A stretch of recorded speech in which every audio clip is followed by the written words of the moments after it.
Ashama arkafuune daawwattoota fi hordoftoota keenya akkam nagaa keessanii nageenya koo kan jaalalaaf kabaja bakka jirtanitti sinaan qabu egaan arraa baay'ee tokko golfisiise wanta ajaa'ibsiisaa hedduu argee gaa waan ta'eef kophaa ta'ee kolfuutu ture mee amma walumaan kolfina qophii keenya eegaluun duratti daawwattoota fi hordoftoota keenya already adamtii hubii namoonni chaanaalii keenyaaf hariirota subscribe gochuun maatii keenya ta'a viidiyoo keenyas like gochuun irraa uffatin asiniin jedha raajii har'a Itoophiyaa keessatti ta'ame keessaa raajiin guddaan har'a wanti godina Jimmaatti ta'ame baay'ee tokko na raajee kana jedhee ibsuun natti ulfaatee jira dhugaa rabbi dubbachuudhaaf ilmi namaa waan jedhame waan Jimmaa keessatti bakka dhalatee jiru keessaa Jimma wanti jedhame yoo nama dhukkubsatuu fi nama miila hin qabne waan akka namni miila hin qabne nafne nama dhukkubsatu yoo ta'e achitti yookaan nama du'e achi yoo ta'etti namni tokko Jimma irratti lafatti nafne yaa rabbi yaa Allah isa miti kan na dinqe waan ani na golfisiise isaa miti gaafa biyya alaa turretti warra biyya keessatti himek gaafa biyya alaa turretti keessumayyuu ijoollee Jimmaa warri ta'e gaafa caalaan bultumee Dawub Afrikaa ture akka tasaa Said Muhammad Said Boyenu ajjeefame tokko waan baay'eetu dubbatamaa ture waa'ee keessumayyuu caalaa irratti duula cimatu ture caalaan bultumee bakka argametti akka wareegamu bakka argametti akka qabamu maal jedhame hanga dheengadda dhiyoo kanaatti haasawamaa ture ergaabbichuun dhufees wanni kun qabbanaa'e sababni inni qabbanaa'eef waan caalaan abbichuu ta'eef qabbanaa'e haa ta'uti har'a seenaan dalagame maal inni osoo caalaa jedhamu har'a caalaan seenaa Jimma irratti hojjete seenaa inni Jimma irratti hojjete irra madirakiin guddaan kan isa ture har'a weellisaa ture ani inni na dhibe qabsoon yeroo haasaa kun biyyuma alaa qofatti edaa lakkaa wanti nu qabsaa jirruuf kun biyya keessa hin jiru jechuudha kana jechuun caalaan badii qaba jechuu kiyyaa miti caalaan ammas anaaf nama jabaadha artistii Oromooti bakka deemetti kabajatu isaaf mala hojii siyaasatiif immootu kan siyaasa dhiisneera siyaasa garuu akka artistii tokkotti naman sirriitti kabajuuf naman jaaladhu keessaanii nama tokkodha garuu har'a seenaan qabsaa'ota biyya alaa har'a badee jira caalaadhaan biyya keessatti jechuudha Jimmaa Abbaa Jifaar dachee Jimmaa keessatti weellisee dhiichisaa oole warroonni wacan jechuudha bilaasha wacanii haa ta'utti ammame waa'ee biyyattiitti gaafa deebine har'a garuu warri Jimmaa maasha Allah ilma keessan akkamitti kabajjan mee bifa suuratiin laalaa haasofnaa suuraalee kana laalaa asii suuraa laalaa ana na hordofa har'a ilmi namaa lafatti hafee jedhamu bakka hin beekan amma inumaayyuu dhuguma rabbii dubbachuudhaaf jechuudha ilma sanyii Abiyyi yoo jettee maqaa moggaafattellee waa tokko saala tokko hin qabu maaliif jaalalli ummanni Jimmaa Abiyyiidhaaf qabu ka siyaasa dhiisa siyaasatti deebina dhuguma rabbii dubbannaa jechuudha ani na hinaafsise jechuudha ay qabsoo keenya namoota tokkotu beeytanii Jimmaa keessatti akka waan hin jiraa miti ilaalcha siyaasaa kanaaf jecha Jimma keessa waan akka adda addaa haasa'anii qabaa hin jiraa maal hin jiraa jedhama gaafa amma wanta dheengadda ta'ame san laalee har'a laalu wanti sun dhugumatti hin xiqqaatayyuu dhugumaanidha ummanni Jimmaa kun jaalalli isaan Abiyyiidhaaf qaban guyyaa dheengaddaa obboleessa isaanii waan hin Abiyyiin hin jaalanneef ajjeesanii dachee kanatti irra fiigaa turan dhuguma amma miira keessan hubadhee jiraan ani isinitti taqawwamee turan fakkeenyaaf guyyaa isin reefa lafarra harkistan san isinitti aaree ture har'a garuu jaalala isin Abiyyi qabdan gaafa laalu nama maqaa Jimmaa xureesse xiqqoo isii akka isin gootan hin beeku garuu mootu nama badii fedhe qabaatee Abiyyiin jaalate jaalala kabajaa isin qabdaniif baay'ee argee jira fakkeenyaaf caala irraa fudhanne caala nama isin biratti jaalala guddaa qaba kaleessa diina keessan ture garuu inni diina ta'uuf diina ta'uu dhabuusaa isatu beeka baay'isawee suuraaleen har'a kakka'ame kuloo jaartiin Abiyyi jettamoo Shimallis jettamoo Kaadireen jettamoo Itoophiyaan guutuun abboo achitti horguun oolu ajaa'ibatti simatanii bakka inni Jimma irratti dhibbatti mooya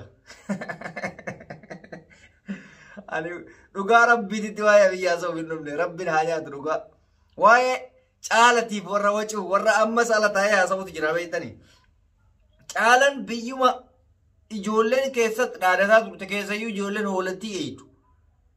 caalaa jechaa turan har'a isinummaa wajjin dhiinne anatu wajjin dhiite warra shawaatu wajjin dhiite isinummaa wajjin dhiite caalaan yoomiyyuu goota Oromootan mallee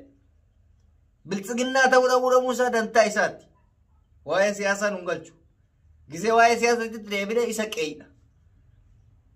isinii galee har'a garuu wannani dhufeef waan kaleessa miidiyaa irratti ta'amaa dhufeefi kana wal bira qabuufi jechuudha ummanni keenya biyyaa hin jiruu gaafa jennu wanna wajjin raga wajjin ummanni keenya hin jiruu gaafa kun dhufellee fiiganii yaa'an gaafa kun dhufellee osoo amma paartiin birallee biyya biraa dhaqe ima yaa ummanni keenya abbo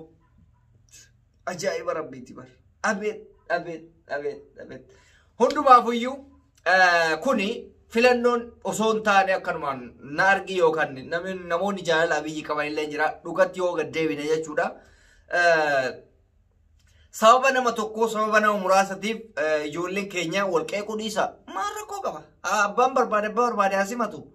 abiyyi biyya abbaa isaa biyyatti dhalate kana dhiisatiniin biyyoota biraatitti akkanumatti deemee kuloo Ambootti Arsitti Shawaatti Naqamte Wallaggatti bakka hundatti akkatti ummanni yaa'ee simataara maaliif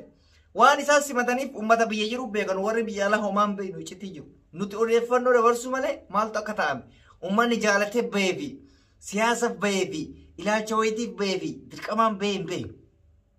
bargiraa dhugaa bahee dubbii kanaaf kolfinaa nuti yaa saba nuu beekaa bar nuti giraata gaabbaane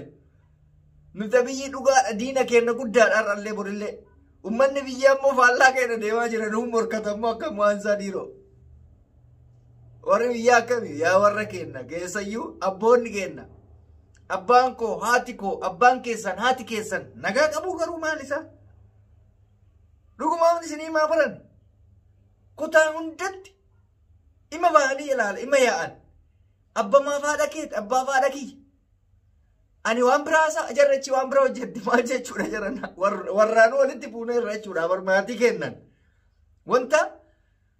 mootummaa kanaan maatii keenya walitti bu'aa jirra bar maatiin keenya dagateera natti fakkaate warra hidhame san dagateera warra wareegame san maatiin keenya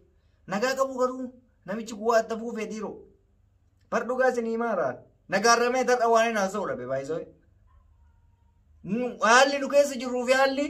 ummanni keessa jirutu baay'ee tokko nu jalaa warfaallesse yaa ummata keenya nuti garuu abdiin kun nama shammaa hin taane abdiin kutan haga ummanni keenya isaanummaa warra amma jala fiigu kun haga ifa baanitti rakkina amma jala fiiganiif raga ifa baanitti duuban deebinu ciccineetumatti ittuma himna haa dhaga'uu baatan karaa haqaatti irratti abbaan barbaade qilee haseenu malee nuti irraan deebinu duuba deebineetumatti himna hin gorfanna maal goonare dadhabnee irraa bar yoo nu asii gorsinu akka waan morka nuun deemuna fakkaate bar warra mootummaa kanatu siyaasa beekanii miguloo nuyi kan akka badaatti itti fakkeessanii ummata keenya ilmaanuma isaanii jechuudha abbama ilmatti akka malee fakkeessanii hammeenya fakkeessanii himan ummanni kun biyya diiguu fi ka ofiitii biyya ormaa ta'anii akkasiisin godhanii waan akkasii haasa'an tooftaa akkasiitiin ummata nurraa gara achaanutti qabanii beeytanii dhugaa dubbachuuf firummaan kutulaan waan argina dubbataarra kun immoo waan isinis argaa jirtan siyaasa osoo hin taane wanta ija keenyan argaa jirrudha yookaan seenan nutti himameetii miti jara keenya laal nuti qabsoo tana jabeessuudhaaf wal jajjabeessuudhaaf waan hedduu ofiif dhoysaa waliif dhoysaa deemu garuu wanta akkatti ifatti bahee kana arguun nama gaddisiisa fakkeenyaaf har'amee warri naannawaa jimmaatitti argame san keessa namni hafe jettanii yaaddanii jira yaa ummata keenya wal sobuun maal faayidaa qaba namni lafatti nafne namni hafe muraasa yoo ta'ellee yookaan kan dhimma dhuunfaa oolche yookaan nama akkam laal nam parsantii xiqqoon ka quuqama sabaatiif hafe yoo jiraate